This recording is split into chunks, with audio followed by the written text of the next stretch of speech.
welcome to Friday. I am so excited to introduce this guy sitting to my right. Welcome to another episode of Be the Light with me, Sarah G. Hope everyone's had a great day so far. I am very excited. Like I said, this is the awesome Austin Rockwell. If you don't know who he is yet, you will very soon. A few things about Rockwell that I want you guys to know is he has been working with North Star for the last 3 years, so he is one of our awesome leaders that we have on our team. He is also very well known at his campus, GCU. That's GCU. Yes, Grand Canyon. Grand Canyon, thank you. Grand Canyon University in Arizona, the Phoenix area. He has great leadership on the campus, loved and known by lots of people there, so we'll touch a little bit more on that soon. And while he's on campus, he is the creator of Camp Lope, which is also another amazing project that I want him to speak a little bit more about here soon. But Austin, thank you for being here. Yes, So excited. Well, I'm Be the Light, and I thought it'd be funny if we had sunglasses. So I'll take these off now, but there we go. I love it. This guy has such contagious energy, and actually, I love you so much for reaching out just a few days ago when you found out about Be the Light. I just appreciate you wanting to sit down with us and just letting the world meet you. I appreciate that. It really meant a lot. It's fun watching people chase their ambitions and do something that they're passionate about. And I think as I've grown over my time in college and going to future careers and relationships and friendships and things like that, I want to be someone who doesn't always just focus on my passions, but supports other people's. Love that. So I'm excited to be supporting you and hanging out and just having a conversation about being the light in the places that we are. Thank you, Rockwell. Yes. Like I said, Rockwell's energy is really contagious. He has the biggest, sweetest heart. So today we're going to go over some things that I feel like he will have some great insight to. Something that I wanted to focus on today on Friday that I I'm reading this book right now by Jake Thompson. So he's the creator of this brand. I don't know if you've heard of it. It's called Compete Every Day. Okay. And I shared his brand on my social media platforms before. Cool. And essentially what his company is they create athletic gear. Cool. But the content behind their athletic, like their message, is very inspiring, motivational. Yeah. Like all of his work and his material, they all have something beautiful written on it. Like, obviously it's Compete Every Day, but like, I have shirts, you'll see them, they'll say, I will never give up, or grit, or some of my favorite shirts, it'll read ambition, and then I'll say ambition written on the back, like the definition of it. So he has a book actually that he wrote just recently, and I'm reading it, and I love reading it because I can tell that it's funny how after you start reading a lot of material or listening to a lot of, people that inspire you, you kind of realize that we're all kind of listening and reading the same things. We're like, because he'll say things or he'll, reference a book, and I'll be like, I read that, I've heard that, and I love that, we can connect, even though I've never met him personally, but I have been able to speak to him personally, which is nice. Cool. And he, like I said, he just has some great messages. So his book has been really, great for me to read. And something that he brought to my attention was the idea of compete, not compare. Like I said, his brand is Compete Every Day. Yeah. And that's actually one of the first questions that I wanted to ask you about, because Austin Rockwell, since he is such a great leader on his campus and in the community and just everywhere you go, you are a light to be with. Thank you. I feel like people really look up to you. You inspire a lot of people, and he has a lot of followers on his social media platforms. So I feel like this is a great topic that I wanted to really, actually got blessed that you decided to ask me. So I'm like, oh my God, he's actually the perfect person for this. So when it comes to social media specifically, like I said, you do have a beautiful following, lots of people who love you. What are your thoughts as far as too much social media? How much time do you recommend to spend on social media? Would you say too much is a bad thing, or how do you navigate that? That's a great question. I mean, I'm high energy. I love people. I love activity. And so the analogy I think that I bring to light when this question is asked is how much is too much, or is it best to just get off social media altogether because it affects mental health, it affects interpersonal relationships. As a young person, I've been accused of not being able to have a face-to-face conversation by my, sometimes my parents will make comments if like I'm on my phone at the dinner table or something like that, or you hear a lot of the older generation say, oh, those young people can't have face-to-face conversations.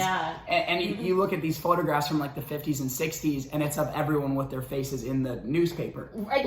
You know what? That's true. Right. Yeah. So for all of time, whether it's social media or the newspaper or video games or whatever it is, I think too much consumption can oftentimes distract us from what's really important in life, right? Which is genuine connection with other human beings, encouragement, things like that. So I think that there's two different sides of social media. There's the consumption, and then there's also the production. Right. So when you come across Austin Rockwell, at Austin Rockwell, are you going to benefit from it, or are you just looking at like selfies of myself? Or are you just looking at my accomplishments or the cool places I've been? Right. Like when you come across with Austin Rockwell on social media, does it bring your life any value? And if it doesn't, is it really about your followers or is it about me? Right. You have millions of people on Instagram, Snapchat, TikTok, Twitter, Facebook, YouTube who draw followers into themselves and say, as long as your attention is on me, then that's what's important. But you look at these guys like Gary Vee, right? Who is constantly putting out free content from his own wisdom and understanding about the business world and saying, when you come across at Gary Vee, here is a free content on a free app that is going to provide value to your life. Yes. Right? So I think that when I'm on social media, like people have made comments before, they're like, every time I see a post, I know Austin Rockwell's going to comment on it. Right? Now some people are like comment on posts so that people can get to your page and see your content. That's messed up. Comment on other people's posts to know that you're there. And that social media is for engagement, not just consumption. Yes, I love that. So like anything in life, Sarah, I think like too much caffeine, right? For a long time in college, I was literally running off fumes because I saw caffeine as a good thing. But it was taking over my life. I was always using it. Every time I had to go and go to work or go to class or something like that, I would have something in my hand to supplement the energy because there was this expectation from other people that I had to be up here all the time. Right. Oh my God. I can relate to that. So yes, exactly. so any too much of any one thing is bad. Of course. Oh my God. So I would say the same for social media. Oh, amen. I love that. There's so many great points that you said in there, and I wish we had enough time to go over all of them, but one of them was when you were talking about Gary Vee. Something that I love about Gary Vee is the fact that he says, when you post things, post them not for likes, not for comments, but just because it makes you feel good at the end of the day. I didn't realize, so when I was working at one of the restaurants earlier in the year back in Phoenix, one of the girls who did, we became friends, she started following me, and not too long after she followed me, she approached me one day, she says, oh my God, I love your page, like it's so inspiring. And I was like, thank you, because when I get on social media, I'm like, I post things that like inspire myself. Usually, that's like I was just telling you, when I started, the Be the Light movement, it's just like, hey, these are lessons for myself. If other people want to learn from them or benefit from them also, like, yay. But at the end of the day, like, I'm trying to create, something that at the end of the day just keeps me inspired and hopefully will inspire others as well.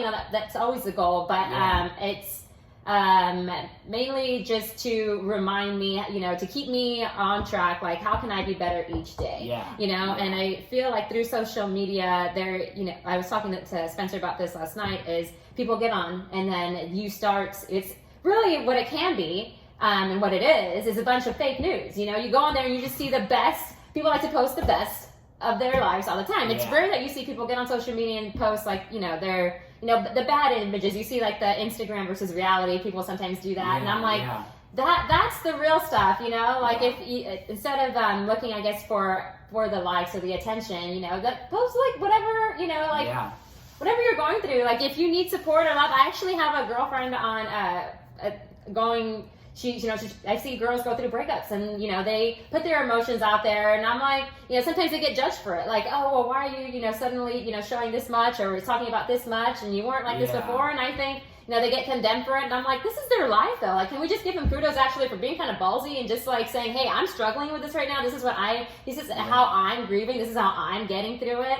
Instead of attacking them for being like this like person that they just were, it's like, on social media, it's really hard to get to know that person. Totally. And you know what I would say to that? I would say that when people are posting things, it's a sense of vulnerability for the world to see, whether it's a private account or a public account. And it's like when there's raw emotions and feelings posted, it's because, not all the time, but a lot of times it's because they have nowhere else to go. Right. So how dare we judge someone who has no real relationships? We don't know what's going on at home. Yeah. They're going through a hard time. They could be going through a lot of mental health issues.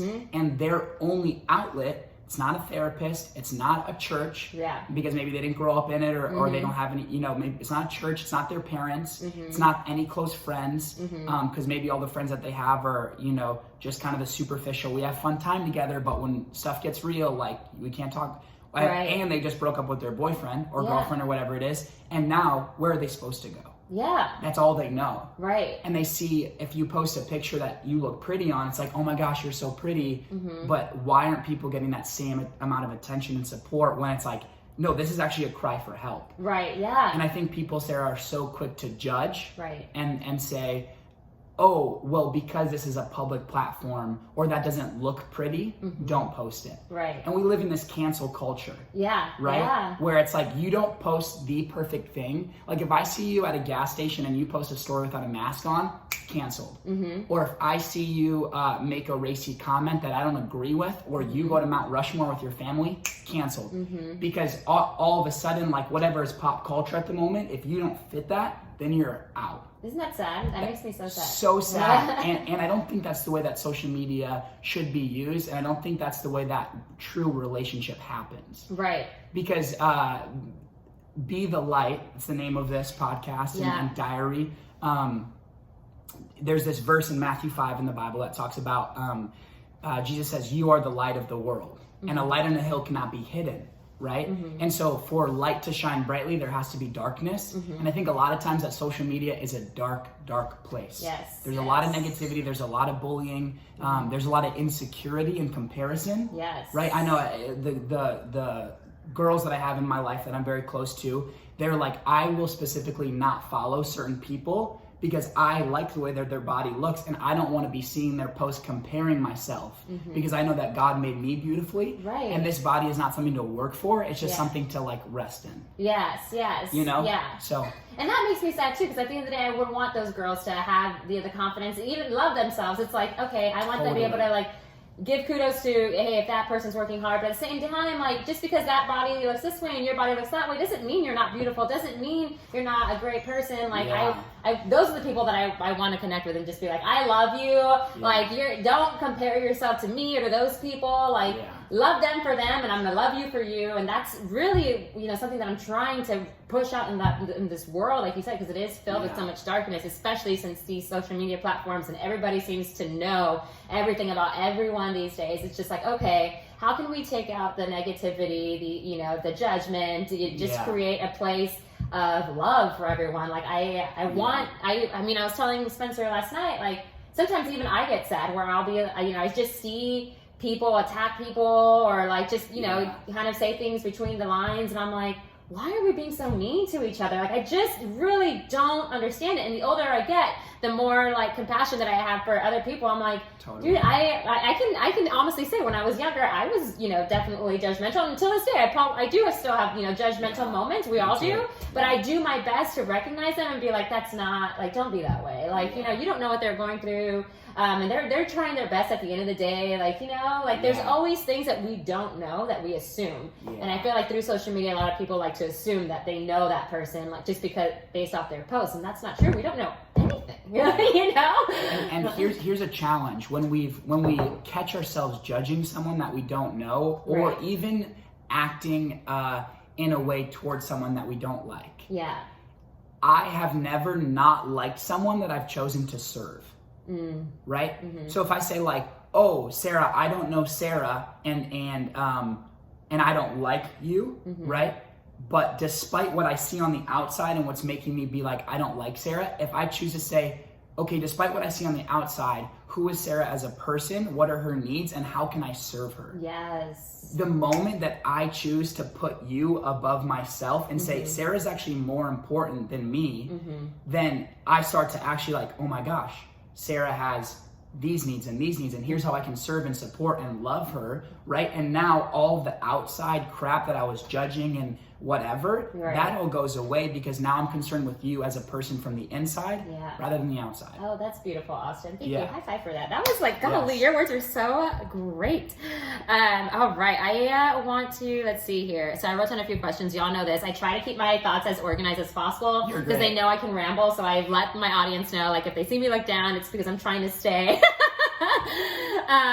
organized. Oh, this is a great question that I wanted to ask you. So what would you say to people who feel discouraged about chasing their dreams because they see you chasing yours? You know, like I said, through social media, we see people achieve things, and we're sometimes, we're like, oh wow, like, how can I ever attain to that? How do they make it look so easy? There's no way I can do it. And it's really like, I want people to have the, like I said, they'll have the belief system in themselves, just because, you don't know how much hard work, that person that you're idolizing or whatever is putting in behind the scenes. You're only seeing what they post. So what would be, I guess, your words of encouragement to the people who feel discouraged? Like, oh, how can I ever become Austin Rockwell? He has like 5,000 followers and people love him, and I don't know if I can ever attain that. And like, so I'm just not even going to try. Like, what would you say to those people? Yeah, so what would I say to the people who look at me or look at other people and say, because they're at this level, I feel like I can't even compete, right? Well, I think that's interesting, because if I heard someone say that to me, I would be like, that's crazy, because I feel that the same about other people. So there's always, here's the thing, Sarah, there's always people who are going to be more attractive than I am, who are going to be better at speaking than I am, who are going to understand the Bible better than I am, better at sales. There's going to be people who are more successful at the same age than I am.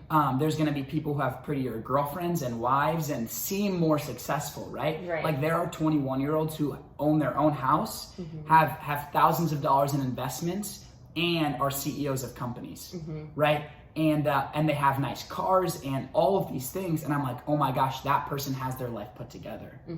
But if I am so concerned with comparing myself to them, then I'm never going to be who God created me to be. Oh my God, this is like one of my favorite episodes already. I wish I could have you on all the time. You know what I mean? So it's like, if I'm like, oh my gosh, Sarah has this Be the Light podcast video thing, and she has people viewing it and loving it, and Sarah's so awesome at organizing, and she's such a good leader, and she's loving everyone. If I'm comparing myself to you, I'm never going to be able to fully live into what God's called me to do. And so if anyone were to look at my follower account, my accomplishments, the amount of people that I know, or positions, or whatever it is, right? Then they're not fully going to be able to do what they're called to do. Because if God wanted us all to do the same thing, he would have made us all the same person. Right? So like, I have to understand that God has given me very unique gifts to serve this world and the people around me in a very unique way. Right? And I think that a lot of people are like, because I have a passion to speak and to lead and to inspire and things like that. So a lot of people see that and they're like, well, Austin just wants attention on the stage. Or Austin just wants to be known by a lot of people. Or Austin wants notoriety and fame because that's what God's made him good at. And I don't think that's true. Because I think that the best speakers and leaders and people in the front are actually the people who go through some of the most struggles. Because on this outside surface, people are like, Austin Rockwell, 5,000 followers on Instagram, creator Camp Loeb, all of these different things. They might see accomplishments or an outside appearance, but what they don't see are the hundreds, if not thousands, of people who really don't like who I am because I've chosen to live into who God's called me to be. It's like this hater culture, right? Like, oh, like we have haters or whatever it is. And when I came into college as a freshman in 2017, I really knew that I had one job, and it was actually that Matthew 5, to be a light on a hill. Because if I wake up every morning choosing to be a light on a hill and just to be Austin Rockwell for who God created me to be, the masses can say whatever they want. But because at the end of the day, I stand before God, and then one day when I'm married, I'm going to stand before my wife and my kids, and those are really the people that matter. I love that. So, and also the people that are close to me. So I have a group of about 7 to 10 people in my life since freshman year to now. and it's changed. Yeah. Right? It hasn't looked the same. But I'm always asking them, I'm saying, hey, like, you saw me do this. How did that look? Did that look like selfish? Did that look prideful? Did that look not loving? And I think that those 7 to 10 people, I can trust to not judge outward appearance, but really judge my heart. Yes. And say, hey, I know your heart was good in this, but maybe you could have done this a different way. Yes. Because leaders are always responsible for people's perception of them. Yes. You can't control it, right, but you're responsible for it. Yes. So it's kind of a long answer to say that, like, God has created you with a specific mission. Right. And if you're constantly focused on other people and comparing yourselves with them, you'll never fulfill what God's created you to do. Yes, yes. I love so many great things. This guy's amazing. So I believe that. And when I was thinking about, you know, the questions that I wanted to ask you, you know, over the last couple of days, I did have that thought. It was like, hey, God blesses us. I had that thought when I started creating this as well. Like, God has blessed us with talents. You know, like when I was speaking to Max the other day, growing up, I was telling Max, like, you know, people ask you, what do you want to be when you grow up? And they put so much pressure on you to, like, figure it out, and you're a teenager or whatever, and you're like supposed to know, instead of, you know, the world encouraging you to try all these different things. Because God really does, you know, gives you this beautiful life, and he wants you to live it in the best way we can. We don't know when he's going to take it away. I mean, he could decide to say, hey, Sarah, you're done tomorrow. And I'm going to be like, I don't know, shoot, I didn't even get to say bye, you know? But like the gifts that he's given me multiple gifts. So I have been able to be a coach at one point in my life. And I'm glad I was able to try it. But ultimately, it wasn't what I wanted to do. And so I had to go out and find, you know, just try to discover like a new purpose. What else do I enjoy? And so I feel like God blesses us with so many gifts. And it's our job, you know, as humans on this planet to, you know, discover as many of them as we can, and the ones that really, like, you know, make us happy and feel fulfilled, and be like, all right, Jesus, you gave me this. How can I hone in on these gifts, you know? Because just because we have them doesn't mean that they're perfect. We still have to work at them, you know? So going back to what you were saying is, like, you're a great speaker. I love that you do your best to, like, stay accountable, be the leader that you are. You have your circle of people that you reach out to, because you know that, like, hey, I can't be the best version of me on my own. Like, I need that help from others, you know? And so same here, like, I love to ask the people closest to me, like, how, you know, like my mom, for instance, my mom's and I relationship has definitely, it wasn't the greatest at all growing up, but since I started this, I'm not even kidding, her and I have become like best friends again, and it's insane, you know, because I had family members initially that didn't understand it, and, you know, they were like talking, you know, about me behind my back, and I would hear it from other people within my family, and then my mother would be the one to intervene and be, you know, she would call me and say, ignore what they're saying. I think you're doing a great job. I'm very proud of you. And I'm like, my mom, the one who I haven't been closest with in years, is now the one who's like right there behind me, like, keep doing what you're doing. And I feel like that's been a blessing through God also. Is like, hey, he found a way to bring us together. And it just takes, you know, it took me wanting to chase something that I just needed the courage to do, and look where it brought me. And so I love what, you know, chasing dreams really brings out in people. You just never know. Isn't that interesting? That when you find yourself chasing a dream that you're passionate about, the people who are really supposed to be in your life end up coming along.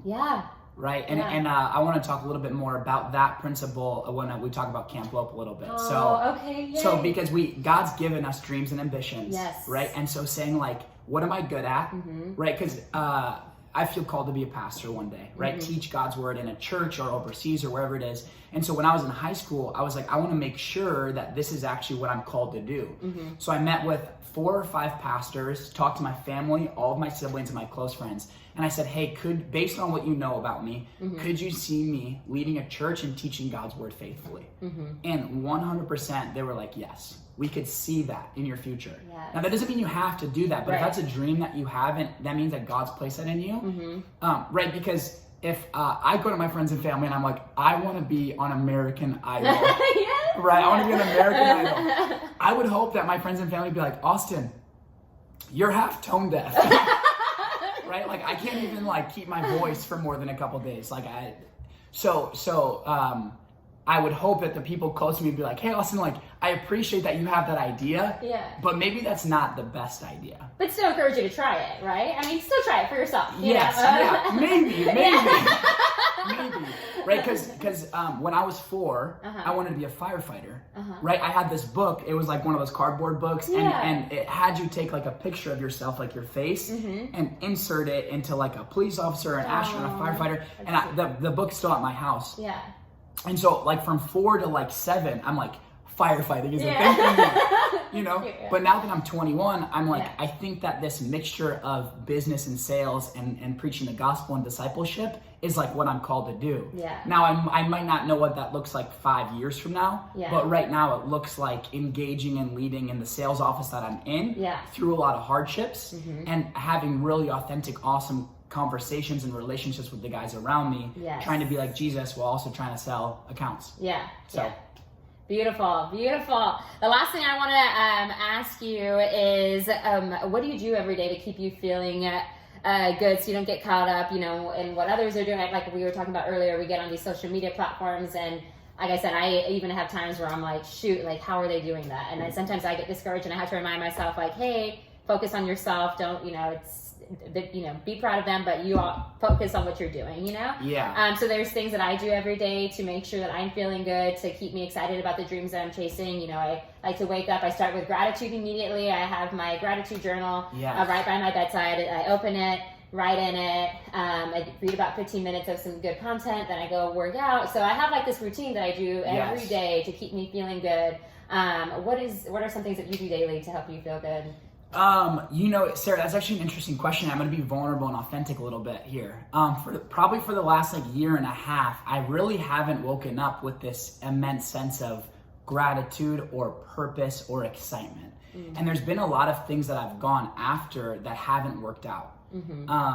There's been a lot of things that I've swung big at, but I've missed big. And it feels like strikeout after strikeout after strikeout, and there's this whole crowd of people watching, and they're like, Austin like said he was a baseball player, but he can't even hit the ball.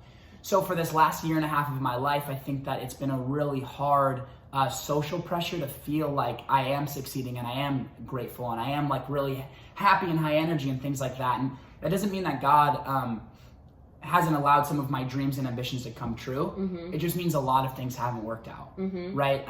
Whether it's me getting broken up with by a girl, or it's me trying to run for a certain student leadership position that doesn't work out, or me trying to sell a lot of accounts in this sales job that I'm in, and that doesn't, you know, go as planned. Or maybe it's I want a really healthy relationship with my friends, but there's something that's been blocking it, right? Or all of these things that I feel like I've just struck out again and again and again. I've kind of been in this rut of like, man, how do I get back on track? And so I sent a text to 5 of my close friends yesterday, and it was really authentic. And it said, hey, I'm going through another depressive episode. Here's some things that I am using to cope that I don't want in my life. Will you keep me accountable? And will you actually walk with me through this? Yeah. And it's a really scary text to send. You're making me want to cry. It's a really scary text to send because it's like, what are they going to respond? Right. They see Austin Rockwell as the social media, Camp Lope, GCU leader guy. Yeah. And so once I'm like, hey, I'm actually struggling with these depressive episodes, and I'm using these really negative things in my life to cope, caffeine being one of them. What are they going to respond? And you know, Sarah, the beautiful thing is I think that when God puts people in our life who is close to us, he really blesses us in those moments of authenticity and vulnerability. Oh, yeah. All 5 people responded within the hour and said, Austin, I love you. I'm here for you. What can I do to support you? Yes. And when can I call you? Yes. Love those. You have great friends. Oh my God. And so, and one of my conversations with my good buddy last night, on my way home from work, he was like, dude, you need to do some things every day that like are gonna bring you joy, that aren't work related, aren't leadership related. No one's gonna be there to watch you or judge you, but like, what are some things that bring you joy that is gonna like, and I was like, I don't even feel like I have the energy to start. And he's like, oh, okay, how about I create a structure for you to go do these things? Like I'm gonna look up a hike for you in Dallas, Texas, and you're gonna go do that one morning by yourself, and you're gonna find joy from, because I know you like adventuring. Yes.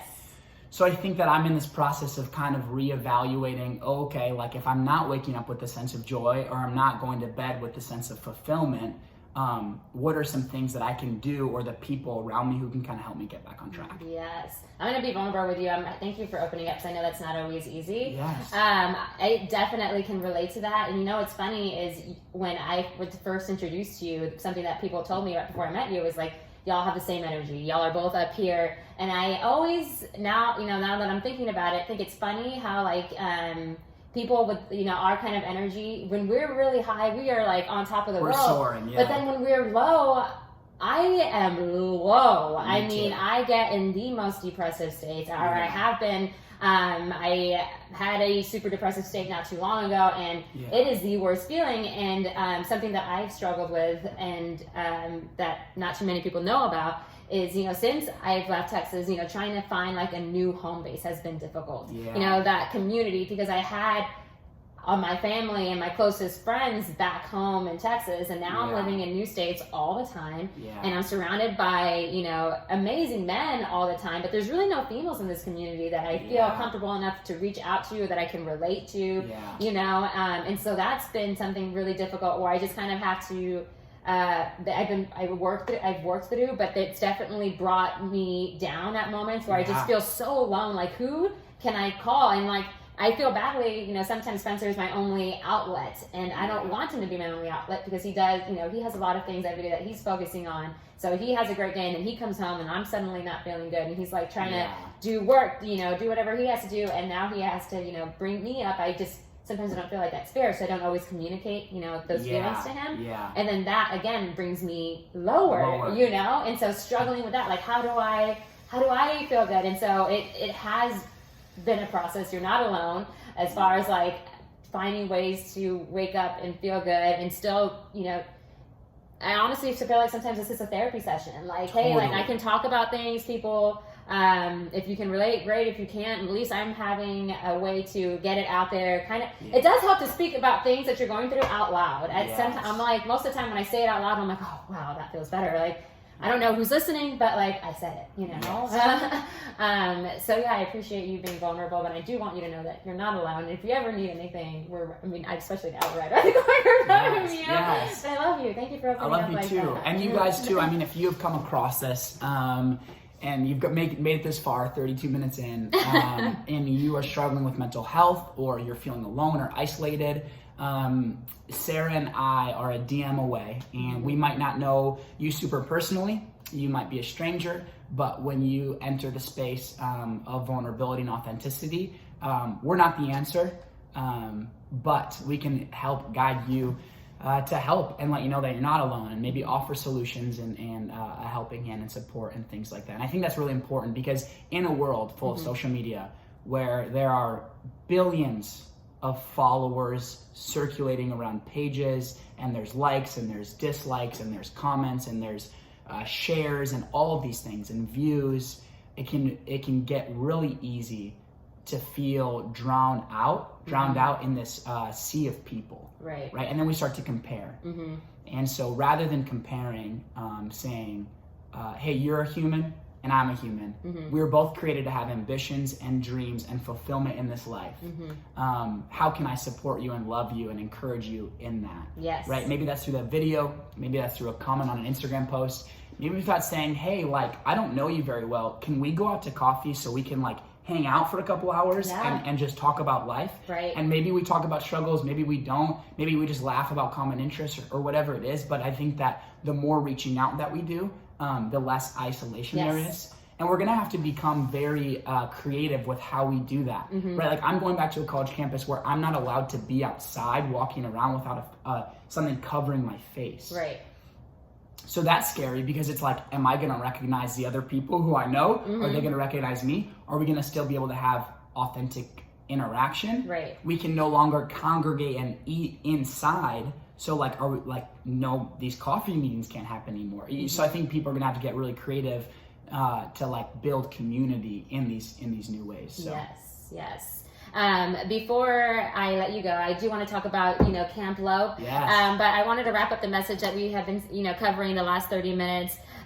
So overall, and let me know if you have any other ideas of what I want everyone to, I guess, take away, or if there's, take away whatever you want to take away, obviously, but something that I really wanted, or was hoping that y'all would take away was, compete for your life and not compare your life to others. So live, do your best to live your life with all the, like we were talking about, God's blessed us with many things. Find what those things are, hone in on those and live for those instead of comparing your blessings to other people's blessings. And then just getting rid of the assumptions that we make about people through social media platforms, because, we assume so much. And my grandfather, when he was alive, he used to say, assume is to make an ass out of yourself, because there's just nothing that, it's rare that you ever assume anything correctly, Yes. And if, like you were just saying, if you took the time to reach out to people and ask the questions, you realize that a lot of those assumptions that you're making aren't even real. And they actually come out of my personal insecurities. Yeah, they do. Oh my God. I'm Yes. assuming things about you because of how insecure I am. Yes. And that's not fair to you, No. because I'm just putting my own insecurity on you, right? Yeah. And so if we could all maybe recognize when we're making assumptions about people and say, hey, is that really true about them? Mm-hmm. Or is that a problem in me, right? Yeah. Jesus talks about this, don't point out the speck in someone else's eye when you have a plank in your own eye, right? We're they did this wrong, but in reality, you have all this stuff to work on inside. Yes. And so rather than comparing and saying, well, you did this wrong and I did this right, compete with yourself. I'm very competitive. I know Sarah's very competitive, coming from a sports background and things like that. And so being able to say, no, I'm actually responsible for myself. Yes. And once I become immensely accountable and responsible for myself, then I can start to love other people well by saying, hey, through relationship, maybe I see this thing that you're kind of doing things wrong, right? And have a goal. I would say have a goal to be one of those 7 to 10 people in someone's life, maybe the only person in someone's life that can say, hey, because I've been immensely accountable about my own insecurities, I can now authentically see you as who you are and say, hey, maybe these are some ways that you can grow and get better. So. Yes. Oh, love it. Oh, he's so amazing. All right, Rockwell, thank you for taking the time to sit with me today. You're the absolute best. But yes, before you leave, because he is a very busy man, I do want you to be able to share, about GCU Lope. What is it? Where can people find you? Yes. So, Austin Rockwell, I'm at Austin Rockwell on Instagram, but replace the U with an X because Austin Rockwell was already taken. So that's me. I'm on Facebook. I'm growing my TikTok game at Austin Rockwell 1 on Twitter.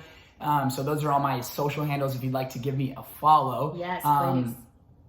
Yeah, a little bit about me from Madison, Wisconsin. I love people. I love engaging the community. You can also check out at Camp Lope on Instagram, something that me and my friends put together. And it's just a beautiful picture of when you have an ambition and a dream and you want to go after it. I think people who love you and support you come around you and say, how do we make this a reality? Yes. And then that ambition and dream actually no longer becomes about me, but it becomes about us. Yes. Is that what Camp Lope is? Yes. So Camp Lope was this thing where I was a freshman, and we had this long weekend, and I really wanted to do an adventure.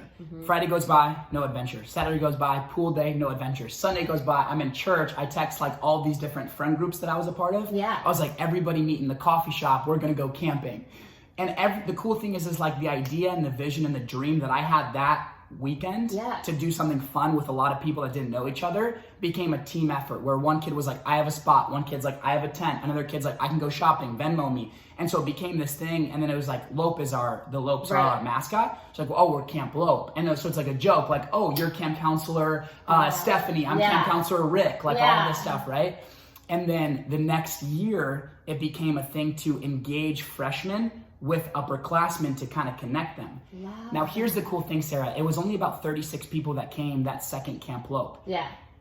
Every single freshman that came became a student leader on campus. Stop. Because the moment that incredible. they connected with upperclassmen, they felt a part of the community. So then there are RAs and life leaders and the worship team, things like that. And then this past semester, the beginning of 2019, we had over 350 kids. Holy moly! And that is awesome. The biggest joy for me was like, I walked into this thing where it was like, there's no way I did this. Yeah. It was the team, and it was God, and it was everyone else, right? Yeah. And I have freshmen texting me all summer saying, "Hey, how can I help lead it? How you graduate next year? Can I continue it when you're gone?" And I'm like, "Of course," because it was never about me to begin with. Yeah. So these things that we start and these dreams that we have, it might be about a specific task item and saying like, here's a camping trip and that's the goal, but what are the ambitions that are deeper than that? Yes. Right, which is building community, loving people well, and allowing the dreams and visions that God's given me to be a light to the people around me. That is flipping awesome. I had no idea that's how it started. Yes, yeah. High five to you guys. Yeah. I love that. I want a Camp Lope sweater. Yes, I'm absolutely. gonna send my kids to GCU. We'll get you one. Austin, you're the absolute best. I love that that's happened, and that this. I mean, like you said, it's absolutely. I can't wrap my mind around. I just think that's so freaking awesome. Yeah. That's how it started. I love that story. Yes. I hope you keep doing that, or keep leading it in some way. Be a part of it. Like, thank you. I just see you going back. You will forever be a part of the GCU, campus and story. I love that. Thank you for being a light on that campus. Yeah, they my needed pleasure. you. Before we go, so you all know we have Giveaway Mondays, and Giveaway Monday was postponed to Giveaway Friday. Yay. And so I had Austin write down 5 people that he wanted, that he seen be the light, and I went ahead and wrote down mine. And y'all know I shared this on Monday that I was going to double the prize. So today we are giving away a $20 Amazon gift card to our lucky winner. Thank you guys so much for always watching. So actually, I'll let you do the honors. You go ahead and reach in there. We have 10 awesome people. And our winner is... Vito Merritt. Vito. Vito Merritt, congratulations. We love you. Austin, why did you write his name in there? So she had me write down 5 people, and I chose 5 people that have in my life just really represented being the light. And Vito does this really cool thing where we'll be FaceTiming, and he goes, "Oh, I want to give you a hug." He goes, "I'm going to send you a spiritual hug." Aww. And we'll concentrate, and then we feel each other's warmth from across the screen. So, I love that. Well, Vito, spiritual hug to you, Vito. Love you, man. Yes, lots of hugs to you, Vito. I'm so excited that you are a winner today. We are going to be reaching out to you shortly after this is posted to get you your gift card. Congratulations, and thank you for doing your part in being the light. You absolutely rock, Vito. I've met Vito a handful of times, and he's so sweet. He's the best. So sweet. Alrighty, well, that's all we have for you today. Thank you again so much, Rockwell, for sitting with us. It was just incredible to have you. I'm going to miss you after you leave. You're awesome. But everybody have a great weekend. Going to this weekend feeling good. Let's be productive and continue to be the light in your lives and everyone else's you surround yourselves with. We'll catch up with y'all soon. Bye, guys. Bye, guys.